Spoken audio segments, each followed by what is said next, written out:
함께 보신 하나님 말씀은 신약성경 마태복음 10장 28절부터 33절까지입니다. 성경 한 구절 읽고 교리 공부하도록 하겠습니다.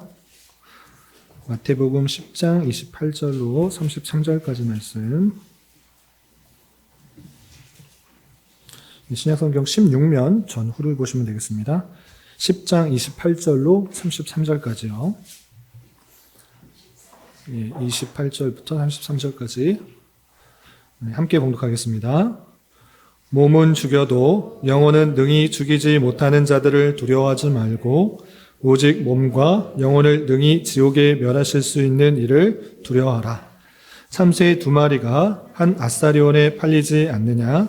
그러나 너희 아버지께서 허락하지 아니하시면 그 하나도 땅에 떨어지지 아니하리라. 너희에게는 머리털까지 다 세신 바 되었나니 두려워하지 말라. 너희는 많은 참새보다 귀하니라. 누구든지 사람 앞에서 나를 시인하면 나도 하늘에 계신 내 아버지 앞에서 그를 시인할 것이요 누구든지 사람 앞에서 나를 부인하면 나도 하늘에 계신 내 아버지 앞에서 그를 부인하리라. 아멘. 계속해서 벨직 신앙고백서 배우도록 하겠습니다. 이 책자 다 받으셨죠? 책자가 불편하신 분들은 제가 카톡방에, 단톡방에 그 PDF 올려드렸으니까 그거를 참조해 주셔도 됩니다.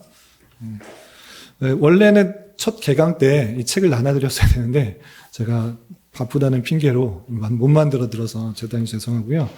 두 번째 시간이지만 책자를 가지시고 필기도 잘 하시고 또 잘 정리하여서 여러분들 신앙에 도움이 되었으면 좋겠습니다.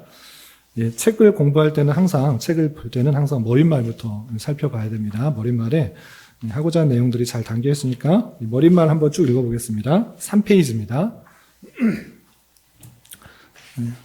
제가 쭉 읽을게요. 지난 시간 주일 오후 교리 공부를 통하여서 자카리아스 우르시누스에서 작성된 하이델베르크 교리문답을 배웠습니다. 한 1년 5개월 좀 넘은 것 같아요. 잘 배우셨고요. 처음에 하이델베르크 교리문답, 이 하이델베르크가 도대체 뭐냐라고 낯설고 또 딱딱하게 생각되었지만 오히려 내용을 살펴보면서 우르시누스의 세심하고 명쾌한 해석과 설명을 통해서 우리의 믿는 바들을 잘 정리하여서 우리에게 참된 위로, 위안이 무엇인지 더욱더 깊이 생각해 볼 수가 있었습니다. 뿐만 아니라 은혜로 구원받은 자로서 어떠한 감사의 삶을 살아야 되는지 잘 교훈받았던 것입니다. 우리는 이러한 교리 공부를 계속적으로 이어나가려고 합니다. 오늘날 시대에 맞지 않는 옛날 이야기라 이렇게 치부할 것이 아니라 오히려 오늘날 넘쳐나고 있는 다양한 이단들, 비성경적인 신앙 운동들이 넘쳐나는 그런 이때에 더욱 이러한 일들이 필요한 것이다 생각이 됩니다. 교리라는 말 자체가 너무 무겁고 딱딱하게 또는 답답하게 생각될 수도 있지만 오히려 더욱 가까이 함으로 그러한 오해들을 없애야 하겠습니다. 아울러 우리의 신앙과 삶이 들리는 풍월과 그럴싸해 보이는 이야기를 따라 하는 것이 아니라 오직 성경의 진리 안에 근거해야 하기 때문에 바른 신앙 고백서와 교리의 내용을 통해 신앙을 굳건히 하는 작업을 게을리하지 말아야 하겠습니다. 따라서 우리는 개혁파교의 3대 신조 중에 하나로 받아들여지고 있는 벨직 신앙 고백서를 함께 살펴보려고 합니다.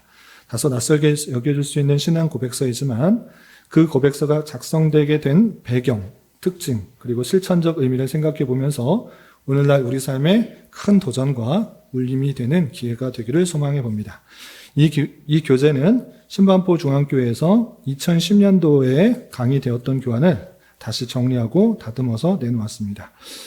총 37장까지 있는데 벨직 신앙 고백서가 총 37장까지 있는데 다 한꺼번에 수록하면 교재가 너무 두꺼워질 것 같아서 2권으로 나누어 담았습니다.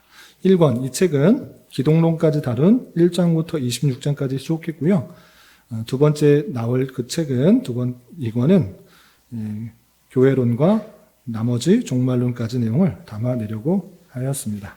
모쪼록 교리의 중요성을 잘 깨닫고 우리의 신앙 기초를 잘 잡고 성경을 대하며 삼위일체 하나님과 그분께서 인간에게 베푸신 은혜와 구원 그리고 교회로서의 삶을 잘 정리하여 주님께서 원하시는 성도요 교회의 모습으로 더욱 성장해 성장과 성숙해 나가는 은혜가 있기를 기대합니다. 아멘. 예. 그리고 4페이지 보시면 목차 있습니다. 1권, 2권 되어 있는데 총 37장까지 벨직 신앙 고백서가 있습니다. 1장은 하나님의 본성에 대하여고요. 맨 마지막 37장은 그리스도의 재림과 최후의 심판에 관하여입니다. 이렇게 쭉 되어 있는데 제가 여러분들의 이해를 돕기 위해서 분류를 해봤습니다. 1장은 하나님의 본성에 대하여 해서 서론이라고도 할 수 있는데 오히려 신론에 가까워서 신론에 대한 내용이고요. 또 2장부터 8장까지는 서론, 성경론, 성경에 대한 거고 9장부터 13장까지는 하나님, 신론에 관한 것이고요. 14장부터 17장은 인간론, 그리고 18장부터 길게 26장까지는 기독론, 예수님에 대한 것이고요. 그리고 2권에 여기 실제는 않았지만 2권으로 다룰 내용은 교회론입니다. 교회론. 그래서 27장부터 35장까지 있고 마지막에는 36장, 37장 국가론과 종말론에 있다. 이렇게 머릿속에 생각해 보시면 되겠습니다. 우리는 1권을 통해서 신론부터 기독론, 성경론 포함 기독론까지 배우게 될 것입니다. 그리고 6페이지 보시면 3주 전이죠. 우리 지난 2시간 동안은 우리가 종교개혁 기념을 하여서 강좌 특강을 들었고요. 우리 그 3주 전에 했던 내용들 잠시 복습하겠습니다. 6페이지 1번. 벨직 신앙 고백서가 무엇이냐? 벨직이라는 말이 낯설게 들을 수 있는데 벨직이라는 것은 벨기아와 네덜란드로 나누어지기 전에 네덜란드 남부 쪽에 있는 지역이다. 그 지역에서 만들어진 신앙 고백서다. 이렇게 생각하면 되시고요.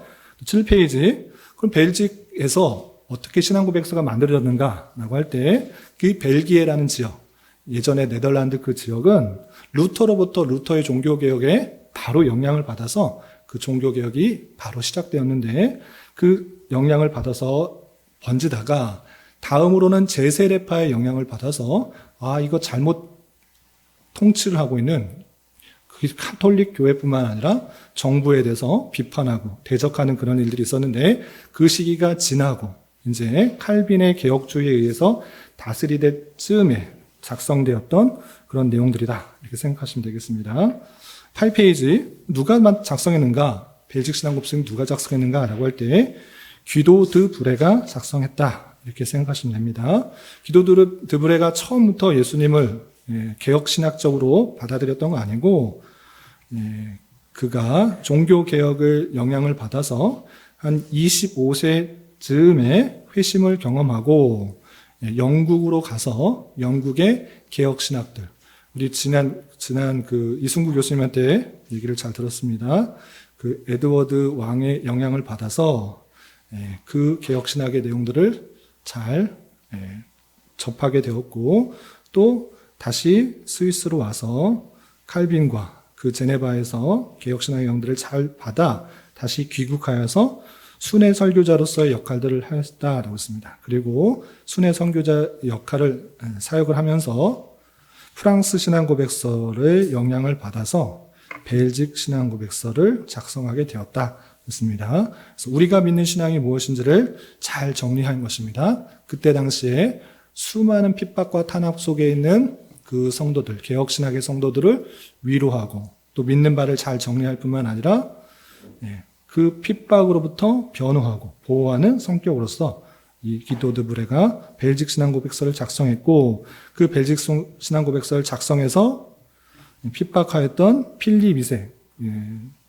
2세에 편지와 함께 보냈는데 필립 2세가 그걸 듣고 변화된 것이 아니라 오히려 기도 드 브레 잡아라, 죽이겠다 이렇게 쫓아다니다가 작성한 지 7년 만에 붙잡혀서 순교당했다.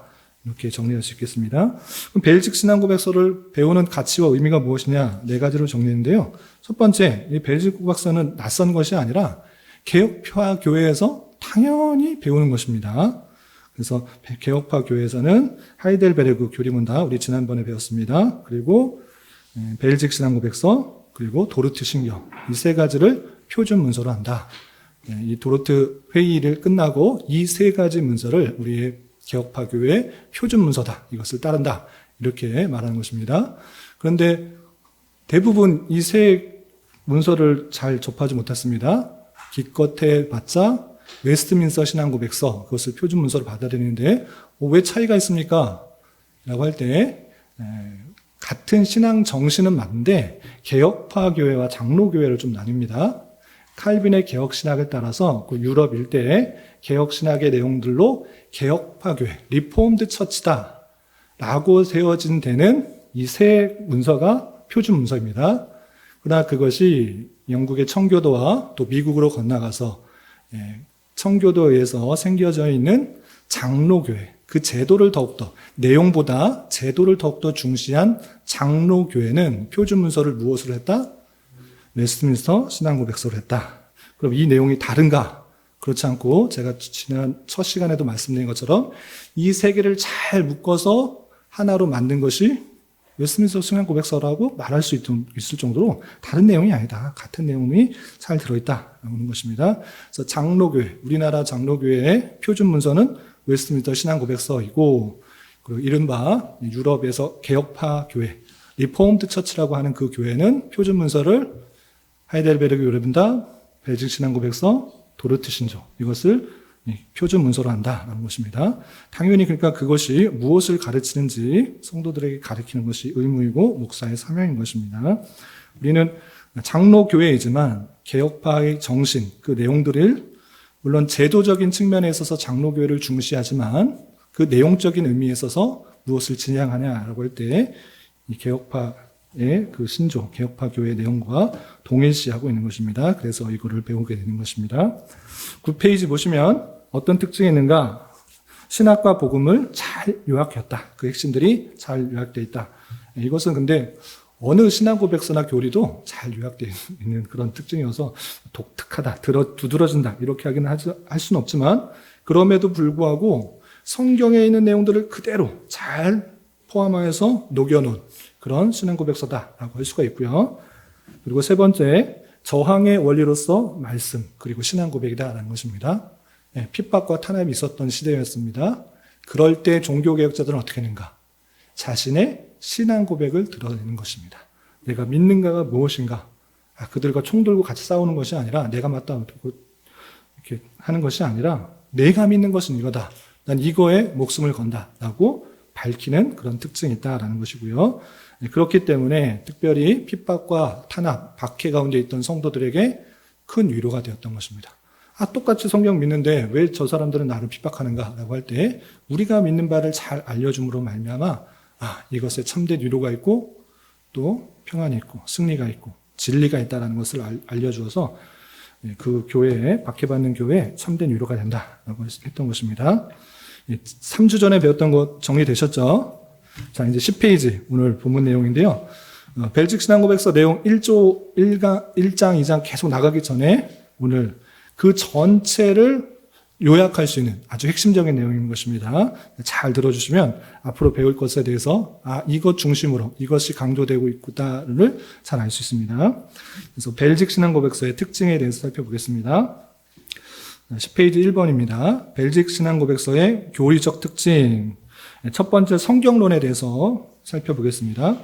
처음에 목차에서 보셨다시피 성경론에 대한 내용이 2장, 3장, 4장, 5장, 6장, 7장 대단히 많은 분량을 할애해서 설명하고 있다. 이 특징이 있습니다. 근데 이것은 웨스트민스터 신앙고백서 1장에서 1절에서 10절까지의 내용이 같이 요약되어 있는 것으로 알 수 있습니다. 그래서 이 벨직 신앙고백서는 성경론에 대해서 대단히 자세하고 길고 내용들 정을 잘 표현하고 있다. 강조되고 있다. 우리가 성경에 대해서 도대체 어떻게 대해야 되는지, 어떻게 바라봐야 되는지 잘 설명되고 있다. 이런 특징이 있는 것입니다. 근데 이 같은 내용이 웨스트민스터 신앙고백서 1장에서도 나타나고 있다는 것이고요. 그럼 어떤 내용들이 있는가? 한마디로 요약을 하면 성경의 충족성. 성경 가지고 모든 것이 충족하다는 것입니다. 그래서 7장에 잘 설명되어 있듯이 유일한 신앙의 규범으로서 성경의 충족성을 강조하고 있는 것입니다. 이 성경론에 대한 이해는 개혁교회 성경론에 대한 명확한 입장을 보여주는 것입니다. 성경 자체로 모든 것이 충족하다. 다른 것 필요 없다. 성경이 모든 것을 다 완성시킨다라는 것입니다. 그 내용을 보면 두 번째 점에 이렇게 되어 있는 것입니다. 7장의 내용인데요. 제가 읽어보겠습니다. 이 성경이 하나님의 뜻을 충만히 포함하며 사람이 구원받기 위하여 믿어야 할 모든 것이 그 안에 충분히 가르쳐 있다고 우리는 믿습니다. 하나님께서 우리에게 요구하시는 예배 모든 방도가 그 안에 자세히 기록되어 있습니다. 그러므로 우리가 지금 성경에서 가르침 받는 것과 달리 가르치는 것은 어느 누구에 있어서나 비록 사도라 할지라도 불법입니다. 바울 사도가 말한 바와 같이 하늘에서 온 천사라도 할지라도 그러합니다. 하나님의 말씀으로부터 어떤 것을 더하거나 빼는 것이 금지되어 있기 때문에 성경의 교류는 모든 면에 있어서 가장 완전하고 온전한 것이 분명합니다. 이런 것입니다. 이 7장의 내용인데요. 성경이 자체로 충족하다는 것입니다. 성경에서 이거 좀 부족한데 구원받는데 조금 다른 것을 더해야 되지 않을까? 또 예수님의 이 성경이 지금 66권이 완성이 되어 있는데 예수님께서 어떤 것들을 기록했던 단어가 고고학자들에 대해서 발견됐다. 아니면 사도 바울의 또 다른 서신이 발견됐다. 그 사본 중에서 빠졌던 내용들이 발견됐다. 이러므로 말미암아 덧붙여질 수 있다 없다? 없다. 그런 것을 인정하는 자체가 이 성경의 불완전성을 말하는 것인데 우리는 그렇지 않다. 이 성경 자체의 66권으로서 자체가 충족하다. 구원받는 것과 예배하는 것과 어떻게 살아야 되는지 다 드러나 있다라고 말하고 있는 것입니다. 그래서 이 성경 외에 다른 얘기하는 것 어떤 사도라도 그것은 불법이고 하늘에 오선 천사라도 딴소리하면 안 된다. 이렇게까지 강력하게 말하고 있는 것입니다. 그런 가운데 있어서 이 입장이 아주 중요합니다. 성경에 있어서 이것이 충족하기 때문에 성경이 정확무원 하나님의 말씀으로 받아들이기 때문에 진보적이고 자유적인 입장에서 대단히 경계하고 끊는 것입니다. 이것은 옛날 분서이지 아직도 그런 예수님께서 물 위를 걷는 이야기가 말이나 되냐? 포도주가 어떻게 변하냐? 과학적으로 증명되지 않는 이야기 하지 마라. 저희 교회에서는 전혀 들어보지 못한 이야기였지만 이른바 진보적인 교회에서는 당연히 하고 있는 얘기입니다. 아직도 성경이 오류가 없다고 믿느냐? 과학적으로 증명되지 않는 이야기를 그대로 믿느냐? 라는 이야기가 진보적인 교회에서는 아주 자유롭게 여기두고 예수님께서 말하신 그 교훈, 정신 그것만 바라면 되지 어떻게 예수님께서 그렇게 다시 살아날 수가 있느냐? 그것은 아니다. 그것은 신화 같은 이야기다. 과학으로 증명될 수 없는 이야기는 하지 마라. 이런 이야기가 공연하게 신학교뿐만 아니라 진보적인 교회에서 나타나고 있는 것입니다. 예수님같이 어렵고 힘든 사람 도와준 그 정신, 그러한 사람이 예수님이다. 오늘날의 그런 민족주의 운동 또는 어려운 사람들을 하는 돕는 운동, 그런 사람이 예수다라고 말하는 사람들이 등장하고 있는 것입니다. 해방신학에서 그런 이야기들 많이 하는데 물론 그런 거 아니고 지금 66권을 정확하게 하나님의 말씀 모든 게 들어있다. 더 이상 부족하지 않기 때문에 더 이상 덧붙여질 수가 없다. 이렇게 말하는 것입니다. 그래서 무슨 꿈속에서 봤다. 오늘 또 신사도 운동에서 새롭게 나에게 계시를 주셨다. 그런 식의 얘기하는 거 다 우리가 받아들이지 않는다라는 고백인 것입니다. 본 고백에서는 인간의 구원과 신앙생활에 있어서 오직 하나님의 말씀인 성경만이 최고의 자리를 차지하고 있음을 강력하게 주장하고 있는 것입니다. 또한 그 정도에 있어서도 완전한 충분성을 제시하고 있습니다. 즉 말씀이 신자와 구원과 삶의 규범으로서 충분함을 분명히 강조하고 있는 것입니다. 그렇기 때문에 이런 정신의 기초에서 개혁신앙의 성경론은 성경 이외에 그 어떤 것도 함께할 수 없음을 분명하게 목박고 있습니다. 특히 후반부에서 인간의 형태에서 만들어진 그 어느 것도 신앙과 삶의 규범으로서 허락되지 않음을 밝히고 있는 것은 아주 깊은 신학적인 이해인 것이다. 이러한 자세는 성경을 단순히 율법주의적인 태도로 적용하는 것이 아니라 오히려 하나님만을 인간의 구원과 삶을 다스리는 최고의 주권자로 고백하는 자세임을 알 수 있다는 것입니다. 그래서 우리 종교개혁도 일하는 것이 진짜 하나님의 말씀에 맞냐? 이거 하라고 했느냐? 이거 인간이 만들어낸 거 아니냐? 인간의 전통이지 않느냐? 교황이 만들어내지 않느냐? 사람이 만들어내지 않느냐? 그거 성경에서 말하고 있지만 하지 말자. 오직 성경에서 말하고 있는 것만 하자라는 정신이 그 종교개혁의 정신이고 또 성경론에 잘 드러나 있다는 것입니다. 이 내용을 통해서 개혁신앙의 신앙정신을 정리하겠습니다. 밑에 세모를 보시면 결국 이런 정신에 의해서 칼빈에게서도 보았던 것처럼 하나님께서 말씀하여 주신 성경만을 통하여 생각하고 말하고 행동하는 삶을 살아가려고 하는 것이 개혁신앙의 참된 신앙 정신임을 알 수 있습니다. 그래야만 영광이 인간에게 돌아오지 않고 오직 하나님께만 돌아가기 때문이다라는 것입니다. 하나님께서 말씀하신 것만 생각하고 말씀하지 않은 것에 대해서는 생각하지 않고 가라는 데까지 가고 또 서라는 데서 서는 오직 하나님 말씀이 최고의 가치로 하는 것입니다. 그러나 여러 번 말씀드렸다시피 중세시대의 로마 가톨릭은 성경의 권위보다 어떤 권위가 더 높이 있죠? 교회의 권위. 교회의 권위는 곧 교황의 권위다 해서 내가 교회에서 이것이 성경의 하나님의 말씀이다라고 정해줬기 때문에 그것이 성경이니까 그걸 정한 사람이 더 높다. 그것이 옳은지 옳지 않은지 판단하는 것은 교황이고 또 교회다라고 말할 때 그것은 잘못된 것이다라는 것입니다. 누구도 그것이 하나님의 말씀이 아니라고 부인할 수 없기 때문에 자체의 신성이 있는 것이고 자체의 능력이 드러나고 완전성을 드러나는 것이다.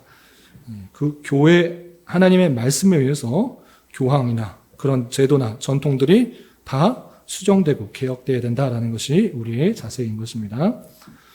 되셨죠? 그래서 성경론에 있어서는 성경 자체가 충족하다. 어떤 것이 덧붙여질 수 없다. 그것이 정말 가장 높은 권위를 가지고 있는다라는 특징이 있는 것입니다. 자, 두 번째 11페이지 신론이 있는데 신론을 보겠습니다. 신론에 대한 부분은 1장과 8장, 9장, 10장, 11장 등에서 제시되고 있는데 본장들에서는 삼위일체에 대한 이해가 사변적인 사색이 아니라 철저히 성경의 정신에서 머물러서 이해하는 방식을 못 받고 있습니다. 신론에서 하나님에 대해서 말하는데 그것은 삼위일체 하나님을 말하는 것입니다. 그런데 이 삼위일체가 그냥 사람이 고안해낸 것이 아니라 성경에서 이런 부분, 이런 부분, 이런 부분, 이런 부분 말하고 있으니까 우리가 삼위일체 하나님을 믿어야 된다라고 그렇게 못 받는 것입니다. 그래서 삼위일체라는 그 하나님, 우리가 믿는 하나님은 성경에서 비롯한 사색이 아니라 그냥 신학적인 추론이 아니라 성경에서 나오고 있는 그런 방식에 의해서 삼위일체 하나님을 믿어야 된다라는 것을 말하는 것입니다. 즉 8장에서도 이렇게 표현하고 있습니다. 이 하나님의 진리의 말씀을 따라 우리는 유일하신 한 분 하나님을 믿는데 그는 그 안에 그들의 서로 전할 수 없는 특성을 따라 실제로 참으로 그리고 영원히 구별되는 성부, 성자, 성령 삼위로 계신 유일하신 한 본질이시다 라고 표현하고 있습니다. 참 어려운 내용입니다. 그러나 이것도 또 설명하고 있어요. 어렵고 힘들다고 해서 그것이 가려지는 것이 아니다. 성경에서 말하고 있는 것을 더욱더 잘 이해하는 방식으로 드러나고 있다. 이것을 계속 설명하고 있습니다. 계속해서 보시면 9장에서는 좀 더 구체적으로 이 모든 것을 성경의 증거와 삼위의 수용적인 일들로부터 특히 우리 안에서 감지할 수 있는 일로부터 우리는 압니다. 우리로 하여금 이 성삼위일체를 믿도록 하는 성경의 증거들이 구약의 여러 곳에 기록되어 있습니다. 라고 하면서 구약 성경, 신약 성경 다 하나하나 열거하면서 이러한 근거로 우리가 삼위일체 하나님을 믿는다. 이렇게 말하는 것입니다. 그리고 비록 이 교리가 모든 인간의 이해를 훨씬 넘어서는 것이긴 하지만 그럼에도 이 생에서 우리는 그것을 하나님의 말씀에 근거하여 믿으며 우리는 그것을 완전한 지식과 이후에 천국에서의 열매를 즐기기를 기대합니다. 라고 지적하기도 합니다. 그러니까 어떻게 한 분이신데 삼위로 계시냐? 어떻게 되는 것이냐? 인간의 이해를 훨씬 뛰어넘는 다 이해할 수 없는 완전히 이해할 수 없는 그런 신적인 영역이다. 그럼에도 불구하고 그것이 하나님의 말씀이기 때문에 그것을 받아들여야 되고 이제 우리가 천국에서의 열매를 기대하면서 완전히 지식에 이르면 그것이 천국에서 더욱더 확실하고도 구체적으로 우리가 깨닫게 될 것이다 라고 밝히고 있다는 것입니다. 그리고 이런 삼위일체라는 그런 하나님에 대한 이해를 자신이 만들어낸 것이 아니라 철저하게 사도적인 전통과 경륜에 따라서 계속적으로 고백하고 있다는 것을 밝히고 있는 것입니다. 그래서 두 번째 점 보시면 삼위일체에 관한 가르침은 사도시대로부터 오늘날에 이르기까지 참된 교회의 가르침에 의하여 늘 확정되었고 주장되어 왔으며 이는 유대교나 이슬람교와 또한 마르키시온파, 마니교, 프락세아스, 사벨리우스, 사모사테누스, 아리우스 등 정통 교부들에 의하여 거짓 기독교로 또는 이단이라고 정죄받은 자들의 주장과는 다른 것이다 라고 말하고 있습니다. 따라서 이런 점을 볼 때 우리는 기꺼이 새 신경, 즉 사도신경, 니케아 신경, 아타나시우스 신경을 받아들이는 바이며 이것은 고대 교부들에 의하여 확증된 바와 일치하는 것이다 라고 표현하고 있습니다. 사도신경, 니케아 신경, 아타나시우스 신경에 따라서 이 삼위일체 하나님을 그대로 받는다.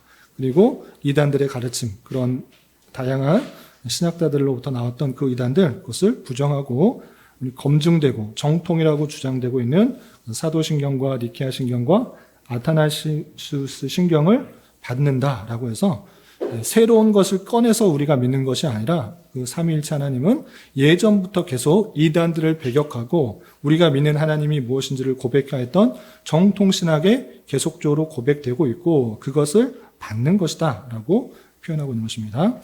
그래서 신론의 특징은 성경의 내용과 사도들의 전통들을 같이 이끌어서 그 삼위일체 하나님을 정확하게 밝히고 있다. 우리가 믿는 삼위일체 하나님을 바로 밝히고 있다라는 특징이 있는 것입니다. 정리되셨죠? 그 다음에 기독론의 특징을 안 하고 넘어가겠습니다. 교회론을 보겠습니다. 기독론이 가장 많이 드러나 있긴 한데 그건 좀 넘어가고 교회론을 보겠습니다. 교회론에 대한 것은 27장, 28장, 29장, 30장, 31장, 32장, 35장까지 언급되어 있으며 비교적 많은 분량을 차지하고 있습니다. 기독론뿐만 아니라 교회론 아주 많은 부분의 분량을 차지하고 있다는 것입니다. 여기서는 교회의 본질과 행정 직무, 그리고 교회 직제로서 목사, 장로, 집사의 직분이 제시되고 있는데 이 중에서 29장에 좀 더 주의를 요하는 내용이 제시되고 있습니다. 그건 무엇이냐? 교회론의 특징을 아주 잘 드러내고 있다는 것입니다. 하나님의 택하신 백성들이 교회다. 그리고 그 제도가 어떻게 드러나야 된다. 이것들을 말하는 데 그치지 않고 그 교회가 정말 참교회냐 거짓교회냐 여기서 구체적으로 밝히고 있다는 것입니다. 그럼 그 교회가 참교회고 거짓교회가 아니라는 것이 무엇으로 판별될 수 있는가? 그것이 이른바 교회의 표지입니다. 그 무엇이냐? 교회의 표지는 말씀과 성례와 권징. 이것이 있어야 거짓교회가 아니고 참된 교회다. 성경에서 말하고 있는 참된 교회는 말씀과 성례의 권징이 제대로 드러나야 된다라고 밝히고 있는 특징이 있다는 것입니다. 그럼 내용을 좀 보겠습니다. 네모칸에 있는 거. 제가 읽어보겠습니다. 우리가 부지런히 그리고 대단히 조심스럽게 하나님의 말씀으로부터 참교회가 무엇인지 구별해야 한다고 믿는데 이는 오늘날 세상에 있는 모든 분파 이단들이 스스로를 교회라고 주장하기 때문입니다. 우리나라에도 상당히 많은 기독교 이단들이 있는데 자기가 다 진짜라고 말합니다. 그렇기 때문에 그런 속에서 진짜 참교회가 무엇인지를 우리는 구별할 필요가 있는 것입니다. 그런 가운데 있어서 두 번째 점, 여기서 우리는 비록 그들이 외적으로는 교회 안에 있으며 선한 사람들과 함께 교회 안에 섞여 있으나 교회의 부분은 아닌 위선자들에 대하여 말하고 있는 것이 아닙니다. 우리는 스스로 교회라고 부르는 모든 분파 이단들로부터 구별되어야 할 참교회의 몸과 교제에 대하여 말하고 있습니다. 교회는 다음의 표지들에 의하여 인식됩니다. 다음의 표지들, 이런 것들이 있어야지 참된 교회다라고 하는 것인데 그것은 무엇이냐? 첫 번째, 교회는 복음의 순수한 전파를 실천해야 됩니다. 그래서 복음, 하나님의 말씀이 온전히 정말 전파되고 있는가? 하나님의 말씀이 그냥 들려지는 정도가 아니라 라틴어로 말해서 무슨 내용인지 전혀 알지도 못하고 또 성경에 있는 말씀인지 아니면 자기가 하는 말씀인지 전혀 구별되지 못하게 하는 그런 것이 아니라 정말 하나님의 그 말씀, 그 복음이 진짜 제대로 순수하게 덧붙여지지 않게 그대로 전파되고 있는지를 잘 설명해야 된다라고 하는 것입니다. 그리고 두 번째, 교회는 그리스도께서 그것들을 제정하신 것과 같이 성례의 순수한 시행을 주장합니다. 거룩한 예식, 주님께서 행하라고 하신 것, 그것이 지켜져야 되지, 교황이 지키라고 또는 전통에 의해서 우리는 계속 그렇게 했기 때문에 이것이 성례다, 이렇게 말하면 안 된다라는 것입니다. 성경에 말씀하신 거, 주님께서 제자들에게 복음을 전하고 세례를 베풀라고 했으니까 세례를 베풀어야 되는 것이고, 또 내가 다시 오기까지 이 성찬 예식이 계속적으로 기념될 수 있도록 하라고 하셨으니까 그것이 반드시 시행돼야 된다. 그래서 성찬과 세례, 이 두 가지만 성례이고 이 두 가지가 온전히 시행돼야 되지, 로마 카톨릭에서, 천주교에서 말하고 있는 7가지 성례는 잘못된 것이다, 덧붙여져서는 안 된다, 주님께서 말씀하신 것만 시행돼야 된다라는 것이고, 또 교회는 죄를 고치고 벌하기 위한 교회 권징을 실시해야 된다, 실행해야 된다라는 것입니다. 그래서 교회의 중요한 특징 가운데 말씀이 선포되는 것, 그리고 성례를 시행하는 것, 물론 중요합니다. 그러나 교회의 거룩성과 순결성을 지키기 위해서 또 성도들에게 올바른 그런 신앙 삶을 추구하게 하기 위해서 권징, 제자도의 모습들을 시행이 된다는 것입니다. 이것이 시행되고 있느냐, 시행되지 않고 있느냐, 어떤 방식으로 시행되고 있는가, 교황에 의해서, 한 사람에 의해서 그냥 시행되는가, 아니면 전체에 의해서 시행되는가, 아니면 교회에 의해서 허락되어진, 세워진 사람에 의해서 시행되는가, 이런 것도 잘 해야 되는 것입니다.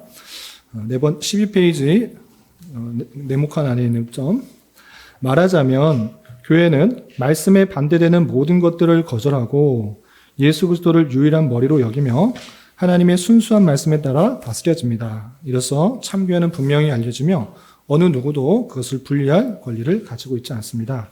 라고 하면서 이 3가지 표지를 통해서 참된 교회가 드러나게 된다라고 벨직 신앙고백서에 잘 정리되고 있는 것입니다.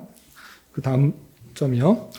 본 항목을 통해서 우리는 역사적 개혁교회의 정체성을 더욱 분명하게 이해할 수 있습니다. 즉, 개혁교회가 아닌 그런 교회를 향해서 개혁교회의 정신이 얼마나 철저하고 확고한가를 엿볼 수 있는 것입니다. 특히 우리가 더욱 주의 깊게 살펴야 하는 것은 이 세상의 이단들도 자신들을 교회라고 칭하고 있기 때문에 개혁교회의 정체성은 성경의 참된 신앙을 통해서 더욱 명확하게 타협이나 양보 없이 드러나야 함을 강력하게 표명하고 있는 것입니다.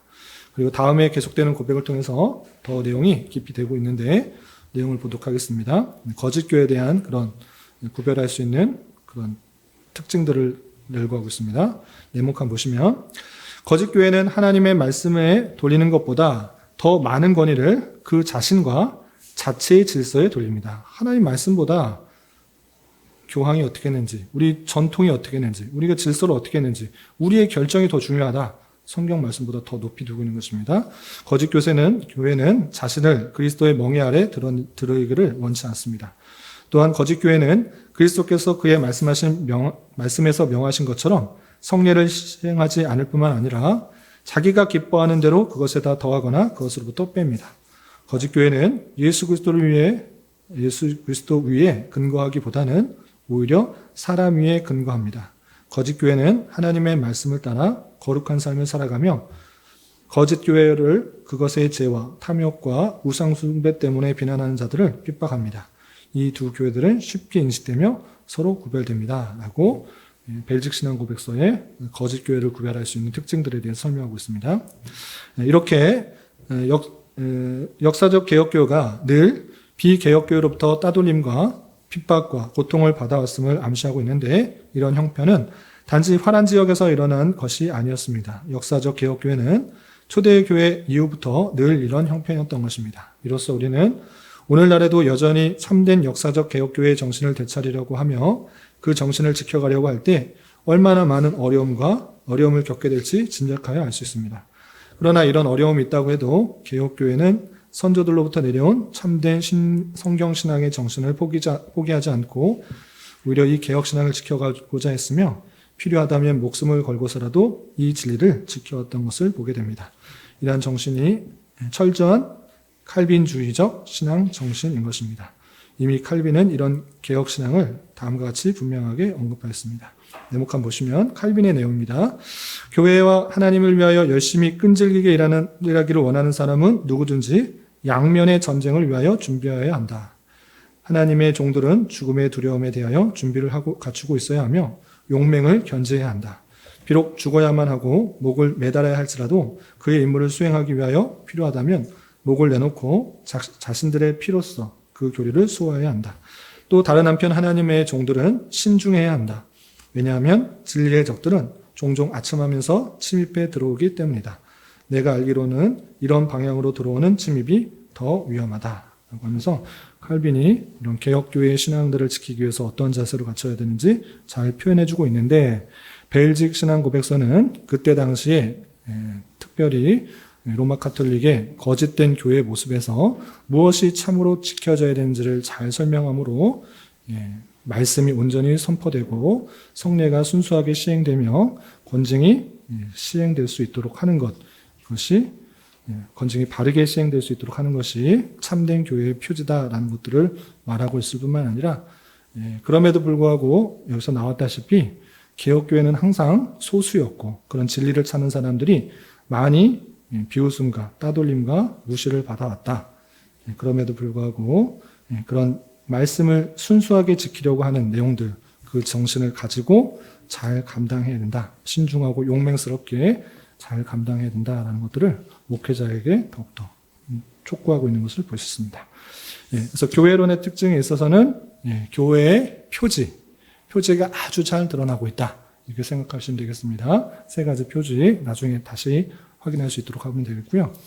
마지막 13페이지 국가관에 대해서 표현하고 있습니다. 이 국가관에서는 차례에서 보다시피 한 장으로 그냥 마지막에 그냥 잠깐 한번 언급되고 마는 그런 정도의 내용들이 있는데, 그럼에도 불구하고 그곳에 우리가 어떻게 국가에 대해서 대해야 되는지 명확하게 드러나 있다는 것입니다. 13페이지 맨 위에 보겠습니다. 마지막으로 본 신앙고백서에 제시되고 있는 국가관을 함께 살펴보고자 합니다. 왜냐하면 당시에 스페인의 필립 2세가 공식적으로 개혁교회를 핍박하고 있는 그런 현장이었고, 이 벨직 신앙고백서를 써서 이 필립 2세한테 헌정했다라는 사실들을 통하여서 우리는 어떤 정신을 그곳에서 살펴볼 수 있는가 잘 확인해야 되는 것입니다. 이렇게 당시에 필립 2세로부터 화란 지역, 네덜란드 지역은 정치적으로 매우 큰 어려움 가운데 있었던 상황이었습니다. 그러할 때 성경을 통해서 국가를 어떻게 봐야 되는지 이렇게 정리하고 있는 것입니다. 36장입니다. 인류의 부패 때문에 우리의 자비로우신 하나님께서 왕들과 방백들과 관원들을 세우셨다라고 우리는 믿습니다. 인간의 비패, 인간의 죄악 때문에 하나님께서 사람을 세우신 것입니다. 왕들, 방백, 그 정부를 세운 것이라 우리가 믿는다. 그 부패를 자로잡기 위해서. 다음입니다. 하나님께서는 인간의 욕망이 제한되어 그들 사이에서 모든 일들이 바른 질서 가운데 행해지도록 세상이 법과 정치에 의해서 다스려지기를 원하십니다. 라고 하면서 비록 죄악 가운데, 부패 가운데 있지만 그럼에도 불구하고 위정자들, 정부, 그 관원들을 통하여서 그 질서가 제대로 다스려지시기를 원하신다. 하나님께서 그러한 권세를 위에 두셨다라는 것입니다. 바로 그 목적을 위하여 악을 행하는 자들을 벌하고 선을 행하는 자들을 보호하기 위하여 정부의 그 손에 검을 두셨습니다. 한편으로는 제한하며 다른 한편으로는 보존하는 그들의 과업은 공적 질서에만 제한된 것이 아니라 그가 그의 말씀에서 요구하신 것처럼 모든 우상 숭배와 잘못된 예배가 제거되고 금지되며 적 그리스도의 왕국은 파괴되어지며, 이 괄호치고 별표한 것은 첫 원문에서는 이것이 들어간 것입니다. 그러니까 관원으로서는 마땅히 어떻게 되는 것입니까? 우상 숭배하는 것, 잘못된 예배하는 것, 그것 없애져야 된다. 그리고 적 그리스도의 왕국을 파괴하도록 그 정부가 역할을 해야 된다라고 첫 원문에는 들어있다는 것입니다. 그런데 그것은 나중에 1905년 네덜란드 개혁교회에서 빠진 것입니다. 그 정부가 그런 일을 실제적으로 할 수 없는 그런 일들이기 때문에 다양한 종교관에서 다른 불교이거나 다른 종교를 가지고 있으면 당연히 기독교만 위할 수가 없는 그런 형편이 되기 때문에 이 내용이 빠지게 된 것입니다. 어쨌든 첫 원문에는 이게 들어가 있고요. 그리스도의 나라가 임하도록 하며 복음의 말씀이 모든 곳에 전파되어지도록 하며 모든 사람이 하나님을 존중히 여기고 섬기도록 하기 위하여 교회와 교회의 사역을 보호하는 것까지도 포함됩니다. 라고 말하면서 이 정부가 해야 될 일들은 단순히 질서 유지하고 뭐 이렇게 잘못한 사람 처벌하는 데서 그치는 것이 아니라 하나님께서 맡겨주신 사역이기 때문에 이런 일들을 자연적으로 해야 된다라고 표현하고 있는 것입니다. 이런 정신이 들어있다는 것이 중요하고요. 그 가운데서 몇 가지 중요한 점들이 있는데 다음 보시면 이 왕직의 근거, 이 정부와 또 권세를 잡은 자들에서 생각해야 될 것이 무엇인가? 그것은 인간에 의해서 뽑혀진 것이 아니라 인간이 세운 것이 아니라 하나님에 의해서 그 근거를 찾고 있는 것을 볼 수 있습니다. 인간이 부패하고 타락하기 때문에 그 질서를 유지하기 위해서 하나님께서 세우셨다. 이렇게 말하고 있는 것입니다. 즉 하나님께서 세우시고 폐하시는 것으로 이해하고 성경을 이해하고 있다는 것입니다. 그렇기 때문에 이 국가의 질서에 순종하고 의무를 다하는 것을 하나님을 경배하는 행위로 인식하도록 고백하고 있다는 것입니다. 하나님께서 세우셨기 때문에 하나님께서 세우신 권세에 따르는 것, 그것은 하나님께 온전히 순종하는 것이고 경배하고 예배하는 것이다. 이렇게 말하는 것입니다. 그리고 국가로부터 가장 핍박과 고통을 받는 시기에서도 하나님의 말씀에 그릇되지 않을 때에는 국가 질서에 순종해야 하는 것이 성도의 의무임을 명확하게 하고 있다는 것입니다. 국가가 여러 가지 핍박과 고통을 주고 이렇게 정말 통치해도 되나라는 생각이 들지라도 하나님의 말씀에 그릇되지 않는 그런 모습이라면 순종하는 것이 성도의 의무다라고 표현하고 있는 것입니다. 이것은 그냥 귀도 드브레만 생각하는 것이 아니라 어거스틴, 칼빈에 이어지는 개혁주의 신학에 있어서 영역 주권에 대한 그런 부분입니다. 하나님의 말씀에 어긋나는 것은 반드시 잘못된 것을 바로잡고 올바른 방법으로 표현하고 진리를 드러내도록 하는 그런 방식이지만 그렇지 않을 때는 국가 질서에 순종해야 된다는 것을 명확히 하고 있다는 것입니다. 그러나 이렇게 견해를 갖지 않는 사람도 있습니다. 로마 카톨릭에서 개혁하였던 그런 일부 사람들 중에 무슨 소리냐? 지금 정부가 또 교회 그 수장이라는 사람이 교황이 제대로 못하고 있으니까 정의를 되찾아야 된다. 우리 힘을 모아서 그런 것을 좀 되찾아오자라고 했던 급진적인 그런 개혁파들의 모습들이 있었습니다. 그런 것을 이른바 제세례파인데 카톨릭에서 세례받은 거 그거 잘못된 거다. 거짓 이단에서 세례받았으니까 우리 대세로 세례받고 다시 새 출발하고 모든 것을 개혁하자. 급진적인 주장을 했던 사람도 있었는데 그런 사람들을 제세례파라고 합니다.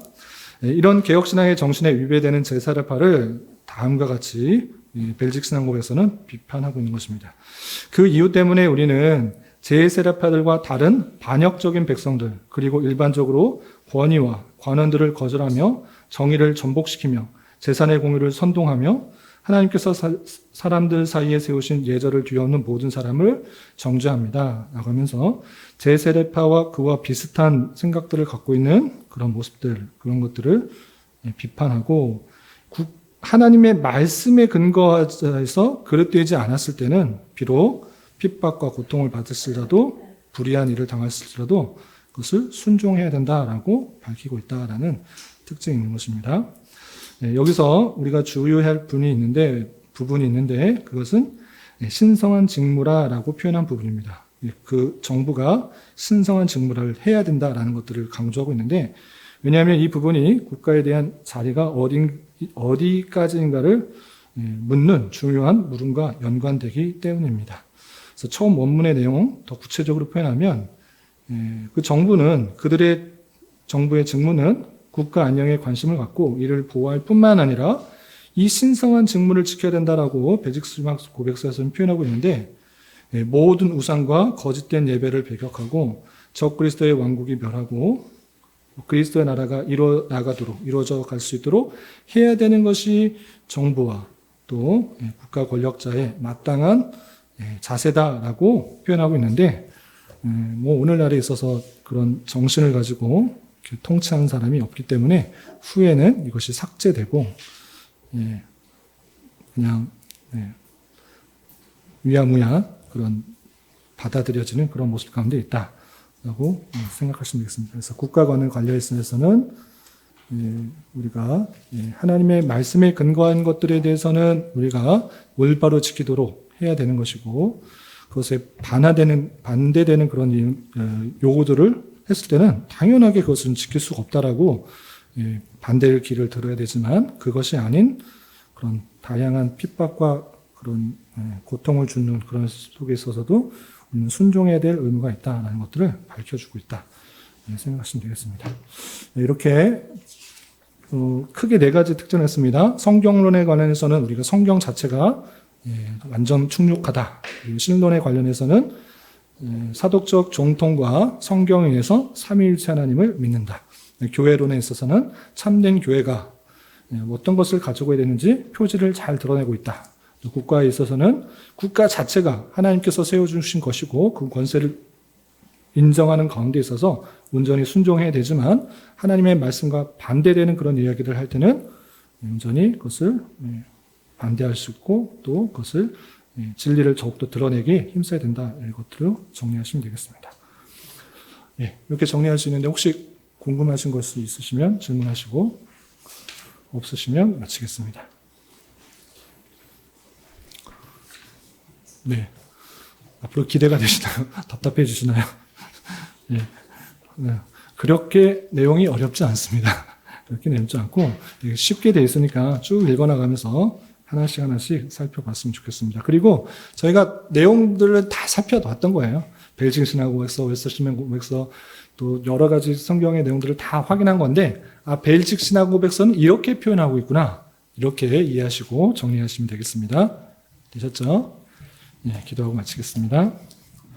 하나님 아버지 감사합니다. 오늘 벨징 신학고백서의 신학적 특성을 통하여서 또 그것이 갖고 있는 여러 가지 개혁신학적인 중요성, 또 우리가 알아야 될 점들을 다시 한번 살펴보았습니다. 신앙의 선배들이 하나님의 말씀을 오직 드러내며 하나님께만 영광을 돌리기 위하여 성경의 내용들을 잘 정리한 내용들을 통하여서 우리가 신앙생활들을 바로 잘 정립하고 성경을 바로 이해할 수 있도록 인도하시며, 그 하나님 말씀 자체로서 우리 신앙 구원하는 방법과 어떻게 살아야 될지 모두 깨닫고 그 말씀에 온전히 순종하며 나아갈 수 있는 주님의 백성들 될 수 있도록 인도하여 주시옵소서. 주님, 11월은 결산과 계획의 달로 보내고 있습니다. 한 해를 되돌아보며 또 부족하고 연약했던 것들을 잘 보완하고, 또 우리 교회가 또 잘 해나가는 것들을 잘 계획하여서 좀 더 나은 내년을 잘 준비할 수 있는, 계획할 수 있는 한 달 될 수 있도록 인도하여 주시옵소서. 특별히 교회 성도들 몸이 연약하고 불편한 가운데 있는 성도들 지켜주시고, 또한 입시 중에 있는 학생들 붙들어 주셔서 하나님께서 인도하시는 것들을 잘 경험하며 또 하나님의 선한 도구로 귀의씀 받을 수 있도록 주님 내 마음과 생각과 모든 것을 주장하여 주시옵소서. 돌아가는 발걸음도 안전하게 지켜주시고 각자의 삶 속에서 주님의 뜻대로 살아가기에 힘쓸 수 있는 저희 모두가 될 수 있도록 인도하여 주시옵소서. 예수님의 이름으로 감사히 기도드리옵나이다. 아멘.